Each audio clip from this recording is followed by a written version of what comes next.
Le plus souvent, vous les avez vus collecter des fonds dans la rue ou encore assurer des postes de secours lors d'événements importants comme le 14 juillet.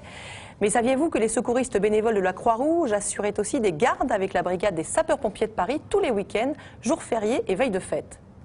Vous ne saviez pas? Voilà. Oh, eh bien, plusieurs équipes d'intervention d'urgence sillonnent Paris, figurez-vous, pour porter secours à ses habitants. Accidents de la circulation à domicile ou encore malaise, ils sont sollicités de toutes parts. On a suivi l'un de ces secouristes chevronnés, Cyril Bonnet, qui a fait de cette mission d'utilité publique plus qu'une passion. Un sujet de Nadia Hadj-Bouziane et Nora Fadlaoui. Accident de circulation. Préparez des gants, ça saigne. Pour Cyril Bonnet, 24 ans, la plus belle chose qu'on puisse faire un samedi après-midi, c'est ça, secourir les Parisiens. Bonjour monsieur. Bonjour. Ça va, on va s'occuper de vous, d'accord? Cyril dirige une équipe d'intervention d'urgence de secouristes de la Croix-Rouge. Il prête main forte aux pompiers de Paris, submergés par 7000 appels d'urgence chaque jour. Tous sont bénévoles. Cette fois, il porte secours à un cycliste qui a été renversé par un scooter. Et comme ça, s'il a le moins de traumatisme, il bougera absolument pas grâce à ça. Pour le moment, son état est parfaitement stable.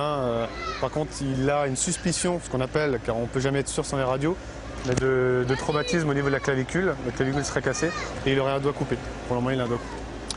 Voilà, donc là, on fait les gestes appropriés d'urgence avant de l'emmener à l'hôpital.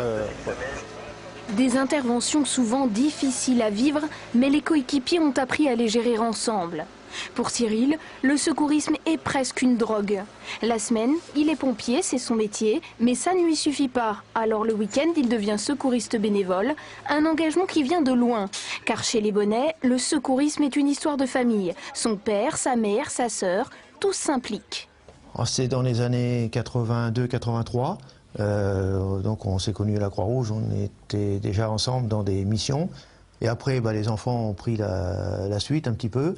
Quand ils étaient tout petits, ils venaient déjà à la Croix-Rouge pour de la logistique ou des cours de secourisme, une formation. Et même Cyril reprenait à la maison dans ses jeux déjà du secourisme, de sauver le nounours avec sa sœur.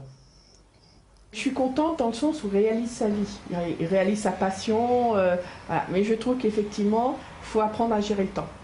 Et ça, c'est plus compliqué avec la Croix-Rouge. Ouais. Il y a des fois, je suis même très inquiète. J'avoue, je me dis que la Croix-Rouge leur prend beaucoup de temps.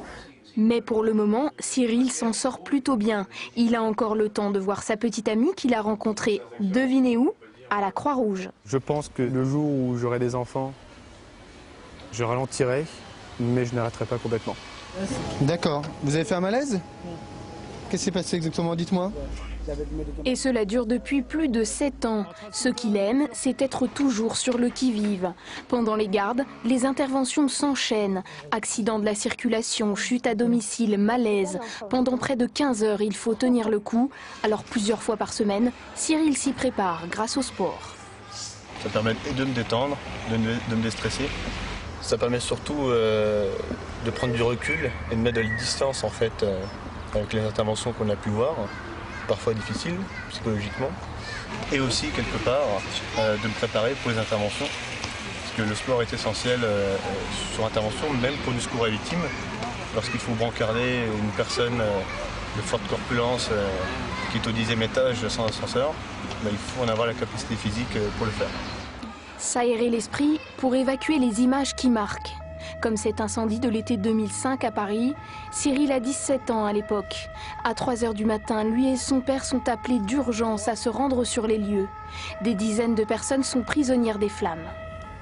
Lorsque je suis arrivé, il y avait 2-3 personnes qui se jetaient des fenêtres, tellement l'incendie était violent.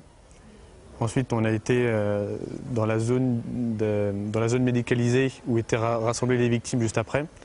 Heureusement qu'il y avait mon père. J'étais content d'être avec lui à ce moment-là. On a pris en charge une victime dans le camion qui malheureusement est décédée à cause de ses brûlures. Je pense pouvoir dire aujourd'hui que c'était l'intervention la plus dure, car c'était en pleine nuit, j'étais lycéen, j'étais jeune. Je suis allé directement en cours après. Parce que on a fini à 7 h du matin et je suis allé directement en cours à 8 h. Et la journée a été difficile. On peut dire que je n'étais pas très concentré sur les cours. Et l'odeur l'odeur de la personne brûlée, si vous voulez, était sur mes mains en permanence toute la journée. Mais c'est comme tout, après, on prend sur soi, on mûrit, on a l'expérience, et après ça va mieux. Des expériences douloureuses, mais qui n'entament en rien son engagement. Les vies sauvées sont aussi nombreuses, et pour lui, il n'y a rien de plus gratifiant. Voilà, si vous aussi vous voulez vous engager, être bénévole à la Croix-Rouge, un site internet croix-rouge.fr. Ça vous dit rien, Robert, de remplacer Adriana, un truc? Ça peut. On peut participer à ça. C'est facile, mais il a une... Robert, Croix-Rouge. Oui, d'accord, Michel.